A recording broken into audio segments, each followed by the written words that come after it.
The article, it was the first time that I had an actual emotional reaction to one of these stories, and now it started to, I'm having that experience more and more often as I'm starting to understand the way that these businesses, the way that entrepreneurs can actually reach out and change people's lives as well as change the world. I'd like to bring up Colin to talk about what he's doing, and hopefully you guys will see why I'm so impressed by what they're up to. Thank you.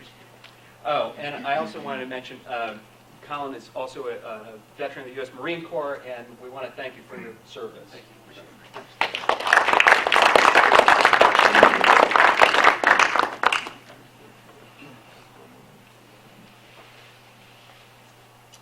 Thank you very much again. I got a lot of information to go through, so I'm going to talk fast, try to get through it, not waste everybody's time. But my wife and I, who's back there in the corner, Karen, we started Archis Acres in 2007, so we're pushing our 5-year mark, which, as you probably know, 5 years is a big deal.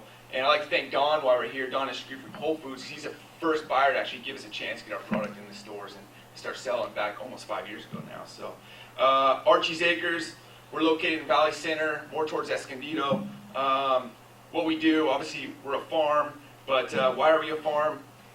If we look at water throughout the world, you see there's a great crisis going on, particularly here in the southwest region of the United States. Here in San Diego, we pay for the most expensive water in the world at about $1,300 an acre foot. Next year is probably going to be $14, and there's no limit to that because of infighting between who gets the rights to the Colorado River, and usually Imperial Valley wins that, although there's nobody that lives out there and they use water very inefficiently, and because of the lack of access to water to the Delta and the Sacramento Delta, and issues with the environment going on up there, and a $12 billion infrastructure package to repair that problem.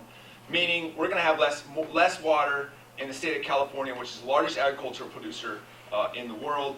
But looking internationally, you see North Africa, issues with water, the Middle East, issues with water, even places like North Korea, issues with water. And what does that mean? Places that lack water, lack agriculture. If you lack agriculture, you lack economies. The United States is still very much an agricultural economy, with the food and fiber industry producing about $1.3 trillion per year. That's nearly 10% of our total GDP. A good fraction of that is produced here in California, and all that money at $1.3 trillion starts on the farm. And so when we lack economies because we lack agriculture, because we lack water, we see an increase in violence. You see here on this map, it points out where that violence is. Places like Iraq, Afghanistan, North Korea, the whole Arab Spring that we see going on in Tunisia, Egypt, Libya. We were talking about that earlier. These guys have been living under dictatorships for decades now. What was the tipping point? 10% rise in global food prices. So this is a huge concern, being that we're from the military and a military family. These kind of drive some of our decision making with our business. And we see that domestically as well. Here's Inglewood. Between the 405 and the 110, Inglewood's pretty much known for high crime rates and rappers like Ice Cube and so forth. What we point out in the flags is access to good food. We see Whole Foods and Trader Joe's more in the outskirts of the community. We're all in this to make money, and communities like Inglewood don't have the resources to get access to good food. But what they do have access is these dots represent fast food and liquor. All right. So even domestically, we can see where there's lack of access to good food and an increase in crime rates and poor nutrition and so forth. Obviously, we're a military community, and right now we're going to have about 100,000 vets leaving the armed forces that we scaled down on wars in Iraq and Afghanistan. And what do we do with these vets? The United States doesn't have a good record of transitioning these vets back into the private sector. Tonight, 300,000 of them will be on the streets. Homeless, unemployment rate, which I think we have a picture here. If you look at the graph in the green, this is the veteran unemployment rate compared to the graph in the red, which is the general public's unemployment rate. You can see we're roughly 5 to 7% higher, particularly amongst the youngest vets.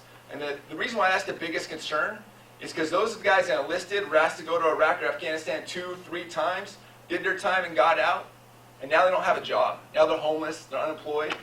Maybe they're getting some benefits from the VA, and that's what the taxpayer relies on. Oh, well, the VA is going to take care of it, but the VA is not going to take care of it because it's not going to rely on a government agency to fix this problem. It's going to rely on you and me and every other individual to fix this problem.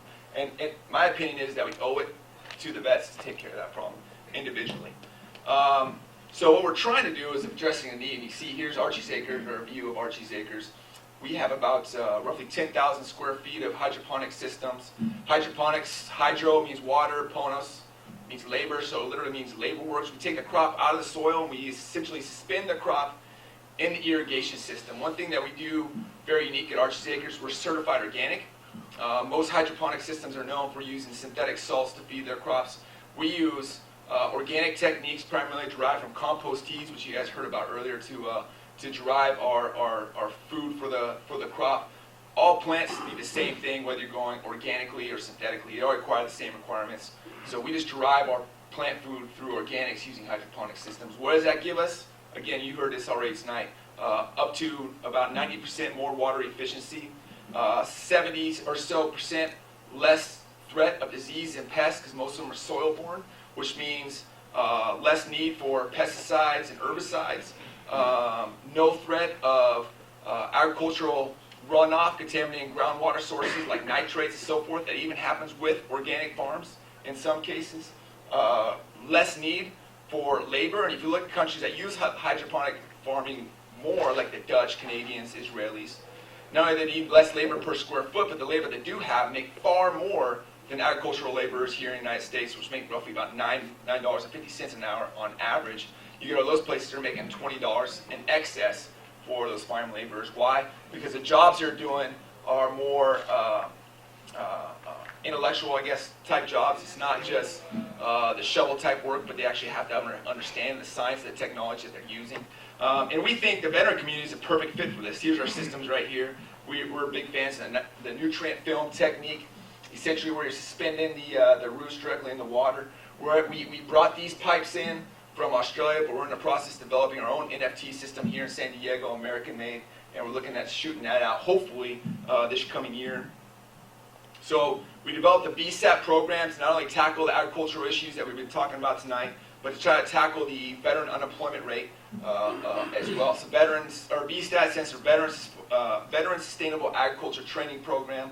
It's a 6-week, 270-hour training program. It happens on our farm. Military people actually get orders from their commands at Camp Pendleton, Camp Miramar, and so forth to come out to Archis Acres for that 6 weeks and train. And then we do job placement. After the 6 week, they go back to the command, finish their commitment.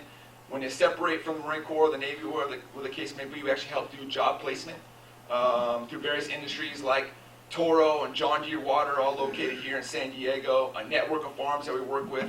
And the other great thing about agriculture is the industry is so huge. There's so many different avenues to go to. So we're placing guys in careers that I never really thought would be related to agriculture until that business says, we need somebody with that type of talent. There's a continued growing demand for both organics and locally derived. That's a big thing right now, is local. Again, it helps cut down on the carbon footprint of transportation, food, and refrigeration, and so forth. So what you see in this graph here, even through some of our toughest economic years in our history, the demand for local and organic food, which typically costs more, continues to grow. And we think that's in part because, A, the #1 cause of bankruptcy in the United States is healthcare. And people are understanding that a lot of the healthcare issues are because of the food they're consuming, and so they're looking for healthier alternatives. And B, they understand that to keep the dollar local through helping support farmers, every job that's produced on the farm creates 2 other jobs elsewhere in that local community. So if they can keep that dollar here locally, not only create 2 more jobs in their community, but obviously that's going to help stimulate local economies. And so with that said, and here's some of our students, part of the 6-week program is they have to develop a business plan in that 6 weeks. We erect a panel of investors and other leaders in the industry like Don and some of his colleagues, and they give that presentation of that business plan to that panel and get feedback. And we've had some businesses launch because of that feedback from that panel. You see Patrick Keplinger there on the right. Sean here on the top left corner. He had his whole face reconstructed from an IED blast. Now he owns a farm in Valley Center, California, where he's growing dragon fruit.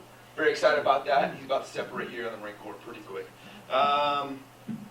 Mike, here's Mike and his daughter, a former reconnaissance Marine, spent 9 years in the Marine Corps, separated, spent 2 years on the streets. We got a hold of him, put him through the class.